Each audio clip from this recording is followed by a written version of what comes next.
Assalamu alaikum everyone. I hope you all are doing good. Students, as you all know that in the previous class we have started our chapter 3, which was output devices. And in that class we have discussed about the monitor and two types of monitor, which was CRT monitor and the other one was the LCD monitor. So now we are going to study about the plasma screen. So everyone open page number 25. Plasma screens are bright screens that can be produced in large sizes up to 84 inches. They are used in televisions and are more expensive than CRTs and LCDs.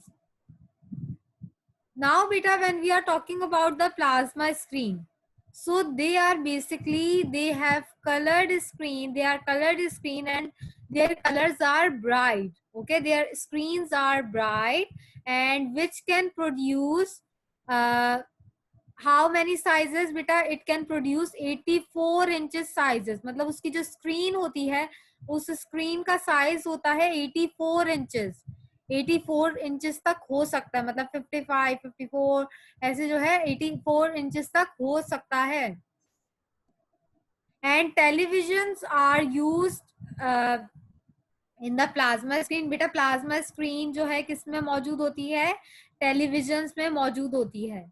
ठीक है, इसी वजह से जो होता है बेटा television जो है वो सीआरटी मॉनिटर और एलसीडी मॉनिटर से ज्यादा एक्सपेंसिव होते हैं. Now moving to page number 26. The screen of the monitor can be divided into small dots called pixels. The more pixels used to make up an image, the higher the screen resolution. Resolution can be high, medium or low. High resolution images are clearer than low resolution images. अब बेटा अगर हम screen की बात कर रहे हैं, monitor की स्क्रीन की बात कर रहे हैं, तो वो स्मॉल और स्मॉल डॉट्स में जो है वो डिवाइड होती है. मतलब जो भी कोई पिक्चर हमें नजर आ रही है, कोई भी वीडियो अगर हमें नजर आ रही है, वो बिल्कुल ही छोटे छोटे डॉट्स से बने हुई होती हैं. If suppose you can see the picture on page number 26, the e-book reader. इसका ये मतलब है बेटा ये बिल्कुल ही, ये अगर जब कंप्यूटर में बनाई गई थी पिक्चर, तो ये स्मॉल और स्मॉल डॉट्स के थ्रू बनाई गई थी. ठीक है, वो मिलके उन डॉट्स को क्या बोलते हैं बेटा? जो स्क्रीन में होते हैं उनको बोलते हैं पिक्सल्स. मतलब बेसिकली ये जो पिक्चर्स या कोई भी वीडियोस होती हैं ये किससे बनी हुई होती हैं? पिक्सल्स से. मतलब ये कॉम्बिनेशन ऑफ पिक्सल्स कोई भी एक डिजायर्ड या स्पेसिफिक पिक्चर बनाता है. ठीक है, और बेटा कोई भी एक इमेज बनाने के लिए ज्यादा से ज्यादा पिक्सल्स यूज होते हैं.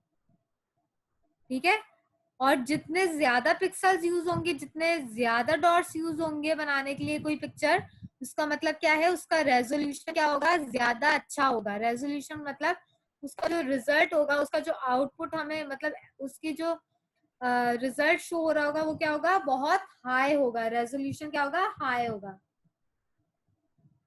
आप लोगों ने कुछ मूवीज देखी होंगी, कुछ पिक्चर्स देखी होंगी जिनकी क्या होती हैं कि रेजोल्यूशन का होता है, किसी का हाई होता है, किसी का मीडियम होता है और किसी का लो होता है. ठीक है, वो किस वजह से होता है? उनके पिक्सल्स की बेसिस पे होता है. किसी के पिक्सल जो है वो ज्यादा होते हैं तो वो इसका मतलब उनका जो स्क्रीन रेजोल्यूशन होगा वो ज्यादा अच्छा होगा. अगर हम बात कर रहे हैं किसी पिक्चर की जो जिनके पिक्सल्स थोड़े से कम यूज हुए हैं, उनमें क्या होगा? मीडियम शो करेगा रेजोल्यूशन. अगर बहुत ही कम यूज हुए हैं पिक्सल्स किसी भी पिक्चर बनाने में, तो इसका मतलब उसका जो रिजल्ट होगा या आउटपुट होगा वो क्या होगा? बिल्कुल ही कम होगा. Now coming to the e-book reader. An e-book electronic book reader is a handheld book-sized device that displays text and graphics. E-book readers are used to read newspaper, magazines and books. Most of the material is downloaded from the internet. Once e-book reader can store material contained in several traditional books. A tablet computer can also be used in read book. Okay बेटा, अब अगर हम ई book reader की बात कर रहे हैं तो ई बुक रीडर का फुल फॉर्म क्या होता है? Electronic book reader. ठीक है, वो क्या होती है बेटा? एक हैंड हेल्ड, जो हमारी बुक का साइज होता है, जिसको हम इजीली हैंड में कैरी कर सकते हैं, तो ये बेटा उसके साइज के जितना होता है। ठीक है, जो हमें क्या शो करता है? जो हमें डिस्प्ले करता है टेक्स्ट या ग्राफिक्स। ठीक है, ई बुक रीडर का यही मतलब है बेटा, इसमें हम अपनी मतलब ये टैबलेट टाइप होता है, ये बुक टाइप होता है, इसमें हम अपनी बुक्स डाउनलोड कर सकते हैं, न्यूज़पेपर देख सकते हैं, मैगजीन्स देख सकते हैं, स्टोरी बुक्स देख सकते हैं। ठीक है, या कोई भी हमारे जो भी इंफॉर्मेशनल बुक है, जो भी है, ठीक है, तो वो भी इसमें हम देख सकते हैं ई बुक रीडर में। ई बुक रीडर बेसिकली किस लिए यूज होता है? एजुकेशन के लिए। ठीक है, और ई बुक रीडर में बेटा जो भी मटेरियल आप क्या कहते हैं, उसमें मटेरियल स्टोर करेंगे, तो वो क्या होगा बेटा? उसमें बहुत सारी ट्रेडिशनल बुक्स, बहुत सारी इंफॉर्मेशनल बुक्स, बहुत सारी जो है डिफरेंट काइंड की बुक्स उसमें स्टोर होती हैं। ऐसे ही बेटा अगर हम टैबलेट वगैरह की बात करें, इवन आजकल के स्मार्टफोन पे भी हम लोग क्या कर सकते हैं? अपनी कोई भी पीडीएफ बुक्स भी उसमें डाउनलोड कर सकते हैं। तो इसका ये मतलब है ई बुक रीडर बेसिकली किस लिए होता है? बुक्स को स्टोर करने के लिए, मैगजीन्स को स्टोर करने के लिए, या न्यूज़पेपर्स को भी स्टोर करने के लिए। Now the data projector. A data projector projects output onto a large screen or wall. The output looks just as it would appear on a traditional monitor, but it is much larger. Data projectors are used to give presentations in classrooms and offices. The advantage of such output devices is that the speaker can easily address a large audience. Beta, now if we are talking about our data projector, so data projector is an output device. Data projector भी क्या होती है बेटा? Output device होती है, जिसमें जो है हमारी जो भी हम प्रोजेक्टर में सपोज मैंने कोई डॉक्यूमेंट डाउनलोड किया है, या मुझे मूवी देखनी है, या कोई भी मुझे पिक्चर देखनी है, तो वो मैं क्या करूंगी? अपनी यूएसबी से कनेक्ट किया या लैपटॉप से कनेक्ट किया। कनेक्ट करने के बाद बेटा वो जो जब मैं स्क्रीन प्रोजेक्टर में लगाऊंगी, तो वो मुझे कहाँ? किसी भी वॉल पे देख सकते हैं आप, या किसी भी लार्ज स्क्रीन जो आपकी होगी आप उस पर देख सकते हैं उसका आउटपुट। जो बेटा अगर आपने सपोज एक यूएसबी में डॉक्यूमेंट बनाया, ठीक है, आपने उसको यूएसबी में सेव कर लिया, जैसा डॉक्यूमेंट बेटा आपको अपनी मॉनिटर की स्क्रीन पे नजर आ रहा था, वैसे ही जब आप यूएसबी से कनेक्ट करेंगे प्रोजेक्टर को, वो ही चीज बेटा आपको कहाँ नजर आएगी? आपकी वॉल पे या लार्ज स्क्रीन पे।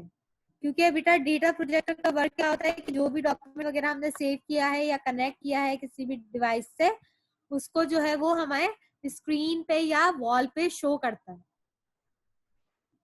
सिनेमा की अगर एग्जांपल लेते हैं तो बेटा सिनेमा में डेटा प्रोजेक्टर ही प्लेस किया जाता है, जिसमें जो है उसमें मूवी डाउनलोड की जाती है और आपको एक स्क्रीन पे शो कर दी जाती है। ठीक है, अब इसका फायदा क्या है बेटा? इसका आउटपुट डिवाइस, इसका डेटा प्रोजेक्टर का ये एडवांटेज है कि जो भी आपको इस चीज मॉनिटर पे देखनी थी, वो क्या होता है? मैक्सिमम 2 to 3 या 4 to 5 जो है पर्सन एट अ टाइम देख सकते हैं। लेकिन ऑफिसेस के लिए, स्कूल्स के लिए जब ज्यादा क्वांटिटी होती है स्टूडेंट्स की या पर्सन्स की, तो उसमें क्या होता है? ज्यादा लोगों को देखना है तो क्या यूज करते हैं? Data projector. ठीक है, अपनी मीटिंग्स के लिए, ठीक है, ताकि जो है एक एक को बात समझ आ जाए, तो क्या यूज होता है बेटा? Data projector. So till here we have just done, and I hope everything is clear to you all.